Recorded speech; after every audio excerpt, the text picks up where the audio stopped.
যোৰহাট জিলা মইনা পাৰিজাতৰ সংশোধিত চতুৰ্থ উপবিধিখনি আজি ৰজা মৈদামৰ BSNL ইউনিয়ন ভৱনত উন্মোচন কৰে। জিলা মইনা পাৰিজাতৰ সভাপতি জয়ন্ত পূজাৰীৰ সভাপতিত্বত অনুষ্ঠিত অনুষ্ঠানত উপবিধি উন্মোচন কৰে যোৰহাট জিলা মইনা পাৰিজাত প্ৰাক্তন উপসভাপতি তথা অৱসৰপ্ৰাপ্ত শিক্ষক প্ৰবীণ চুতীয়াই। সাধাৰণ সম্পাদক নিপু হাজৰিকাই উদ্দেশ্য ব্যাখ্যা কৰা অনুষ্ঠানত অসম চৰকাৰৰ শিল্পী সন্মান লাভ কৰা শিশু বন্ধু অৰুণ চন্দ্ৰ দাস আৰু ৰুণু বুঢ়াগোহাঁইক সম্বৰ্ধনা জনায়। অনুষ্ঠানত উপসভাপতি মহেন্দ্ৰ কুমাৰ খনিকৰ, মধ্য যোৰহাট আঞ্চলিক মইনা পাৰিজাতৰ দীপক বৰা, অজিত ভূঞা, নিৰঞ্জন ভূঞা, পূব যোৰহাটৰ লোকেন গগৈ, উত্তৰ পশ্চিম যোৰহাটৰ দীপক হাজৰিকা, বাকচুং আঞ্চলিকৰ জুলেন দত্ত, গৌৰাংগ বৰা প্ৰমুখ্যে বিভিন্নজন উপস্থিত থাকে।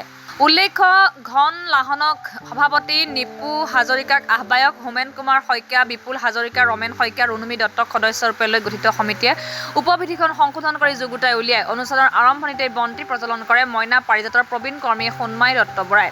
মইনা পাৰিজাতৰ সাংগঠনিক দিশ আৰু পুঁজি সম্পৰ্কে অনুষ্ঠানত আলোচনা হয়। যোৰহাটৰ পৰা শ্ৰীমন্ত মাধৱ বৰুৱাৰ ৰিপৰ্ট।